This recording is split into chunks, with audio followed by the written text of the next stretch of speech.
All right, so another little teaching moment here is for, I think we've all seen this done before, especially if we played long enough, we've probably done it.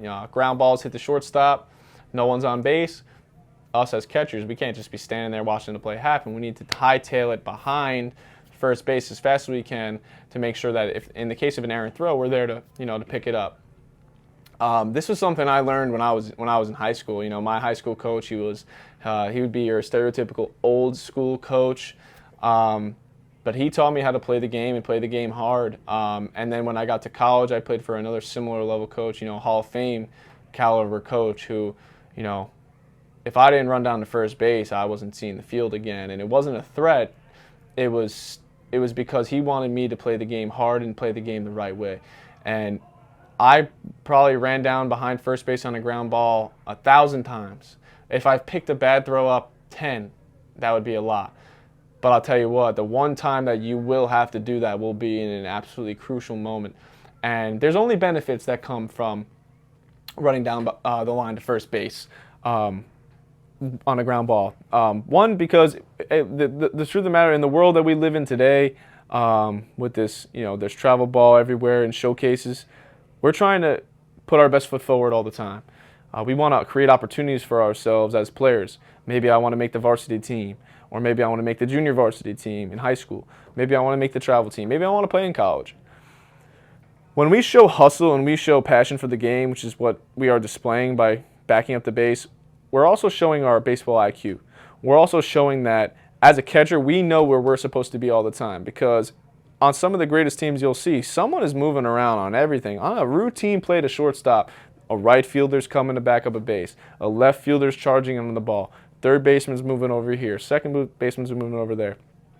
Us as catchers, we are not absent from that fact. We need to be hightailing our behinds over behind first base to make sure, in the case of a bad throw, that we're there to help our teammates. Again, this goes back to the underlying theme of a lot of these videos and a lot of these questions on how I answer them.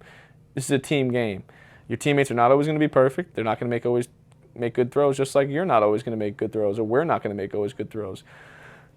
But if they do throw that ball away and I'm there to pick the ball up and create an out from that, everyone feels better. The team benefits. Everyone benefits from that scenario. There is no negative that comes from running down the baseline, showing hustle, and picking up your teammates.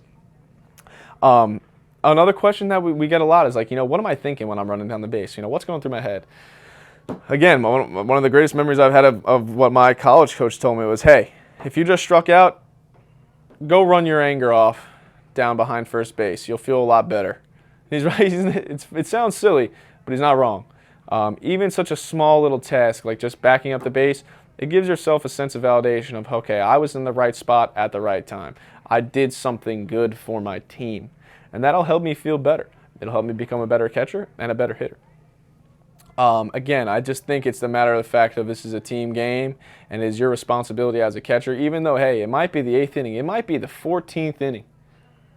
It might be the 14th inning of a 5-hour game, or it might be game 3 of a tournament. It's 8 o'clock. You're playing for the championship in the 6th inning. You've just caught close to 14 innings on the day. Doesn't excuse you.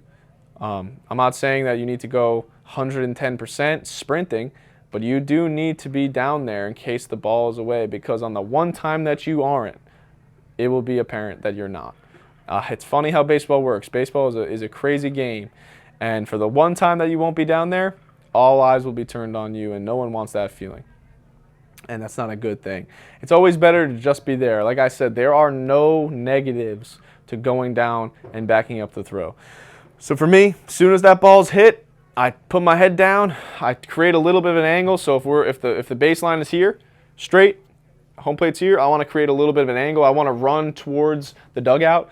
In a lot of dugouts, especially in high school, not so much in high school, but in college, the dugout is cut into the ground, and if the ball goes into the dugout, that runner is going to advance a base. So for me, I want to just get on a dead sprint to that open part of the dugout. So if at the very least that ball goes by, I can slide and stop it from going into the dugout, creating a dead ball, and allowing all the runners to advance. Because if that ball goes in the stands or in the dugout, again, like I said, the runner gets to advance without a throw. So I just try to find, before the game, I always look around the field, I examine the field before the game, I see where the cutout in the dugout is, and On the first ground ball, I want to make sure that I can get down there as fast as I can and judge that speed and make sure that I'm, covering that open part of the dugout again to stop the ball from getting in. So this just comes down to, IQ, game IQ. How well do I know the game, and this will show, your passion for the game, and your passion for your teammates. I think more so,